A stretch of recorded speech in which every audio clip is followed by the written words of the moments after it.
Esquire for his statement. I now give the floor to the representative of the Russian Federation. Благодарю вас, господин. Thank you, Mr. President. We would like the Undersecretary General for Political Affairs, Ms. DiCarlo, and the Coordination Director of OCHA, for Mr. Raja Singham, for their briefings. The development of the military political situation in the Syrian Arab Republic recently has undergone considerable changes. As a result of the suppression of the terrorist threat on the most part of the territory of the country, the authority of the legal government has been restored and the level of violence has gone down. Efforts are made to restore infrastructure and also to make sure that the liberated areas can resume normal life.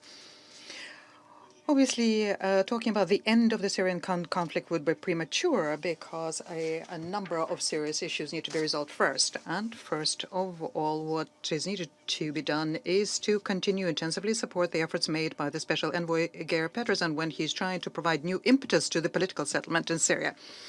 The Astana Troika is facilitating the work of the Special Envoy and is bringing in its own contribution, the political track. The work to launch the Constitutional Committee and starting the political process is one of the elements of our joint road towards the settlement of Syrian conflict. It's important to continue steps to combat terrorist threat and to broaden de-escalation throughout the territory of the Syrian Arab Republic. In this context, we need to pay attention to 2 points. First of all, the situation in Idlib. We are committed to the implementation of all of the provisions of the Russian-Turkey Memorandum of September 2018. We understand the concerns that exist as regards the risks to the civilians in the province. Nonetheless, it's obvious for everyone that the situation in this part of Syria is moving in a dangerous direction. The terrorist group Hayat Tahrir al-Sham now controls basically 90% of the province. And the terrorists continue their provocative raids against the government forces. As of the beginning of this year, 460 such incidents have been registered, and 30 people have been victims of that, about 100 people have wounded. We're seriously concerned by the new information stating that the Hayat Tahrir al-Sham fighters, with the support of the infamous White Helmets, are preparing new staged events with the use of toxic elements. On the 23rd of March, we received information that the extremists struck using chemical weapons against human settlements in the north of Hama. Several people are victims. This is unsustainable. If we simply continue looking at this, then Idlib will become a source of constant terrorist threat for Syria, for its regional neighbors and other states. Pretending that Nusra all of a sudden became modest oppositioners is not something that will be possible to do. Let's not forget that what we have in the province is a fair backbone of Terrorist International. By the way, many of you today expressed a concern with the escalation of tension in Idlib, having completely forgotten the fact that at the same time the civilian population was dying as a result of the coalition strikes in Bakhus, in Deir ez-Zor. We never heard anyone to freeze the situation in that area, despite the fact that what led people to go to Al-Hul is something that cannot be called anything else other than wide-scale humanitarian disaster. Well, let's give up on double standards, because otherwise, please explain to me what's the differences between ISIL and Nusra. And if you think that there is one, then you're mistaken. The second point is this. As life has shown us, normalization in Syria goes best there where the jurisdiction of the legal government is restored. And in this context, the illegal occupation of some areas of the country, including in the northeast, in the Al-Tanfa area, is not helping the settlement. It does more. It undermines the very prospect of it. And I've already mentioned Al-Tanf, and let me confirm that the situation in the south of Syria surrounding Rukban remains very difficult. Now, the Syrian government agreed to consent to 2 humanitarian convoys, but the reality is such that keeping tens of thousands of people in a camp on humanitarian drip is simply inhumane.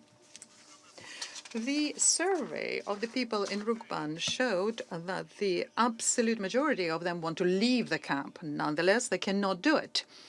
As of May 2018, about 800 Syrians managed to get outside of Rugban and return home, and each of them paid about $300 to Magavira Saura Group for their freedom. The most sustainable solution here is resettlement. In this regard, we opened 2 humanitarian convoys in order to take people out, and the government of Syria also prepared 5 comfortable bus convoys who are ready at any point to go to Rukban in order to evacuate 2,400 people out of there into their places of their choosing. The conditions in Latake, in Halidi, in El Amar, in Homs, in Hin, in Al Karatain, in Palmyra, and in the suburbs of Damascus and Aleppo are such that more than 35,000 people can be settled there with dignity. On the 26th of March, the Russian military initiated a coordination meeting at the checkpoint Jlep on step-by-step activities in order to resettle the people from Rugban. This was begun together with HCR, OCHA, Syrian Red Cross, and Syrian authorities. The sheikhs of the tribes who are in the camp also participate in this. The American colleagues were invited to this but refused to come, and they also refused to allow the participants of the meeting in the so-called security area surrounding Atanf. Nonetheless, we intend to continue a dialogue on Rugban with everyone interested in them, including the UN, US, Jordan, without preconditions and without politicizing the humanitarian aspects of this issue. We are of the view that the legal right of all Syrian refugees and IDPs to return to their homes is something that needs to be ensured and implemented. As a matter of principle, I think we need to review the very paradigm of extending humanitarian assistance in Syria. The Brussels III conference, as regards pulling together financial resources, are important, but without Syrian government's participation, it will be not possible to resolve humanitarian issues there, and we call upon organizers to review their approach. We underscore the need to put a final end to anti-regime projects regardless of the format they take. Once again, we call upon everyone to understand how harmful the unilateral sanctions against Damascus by Western countries are, because they only worsen the humanitarian situation in Syria, and ordinary people are suffering. Furthermore, such policy contradicts the logic of humanitarian work. It would seem that with one hand you're helping, with the other hand you block the possibility for strengthening and using their national potential in order to help the Syrian people. Where we could start is by freeing the amounts for Syrian development within major international financial institutions. We need to stop speculating on the issue of the refugees. Yes, of course, the return has to be voluntary.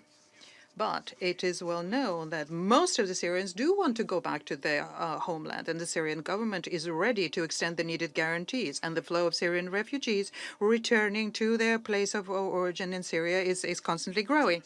In the beginning of March, Syria was visited by a delegation with their High Commissioner on Refugees, Mr. Grandi.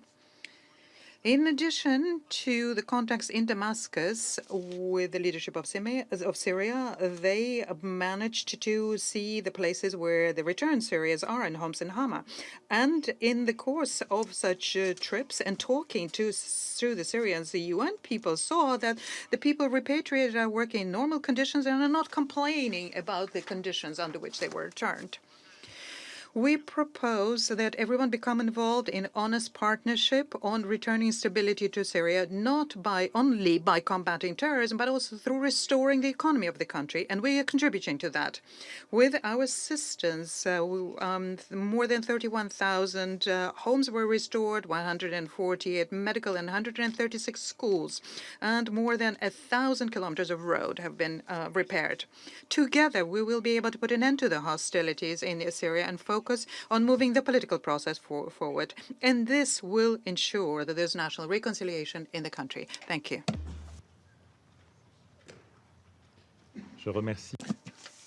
I thank the representative of the Russian Federation.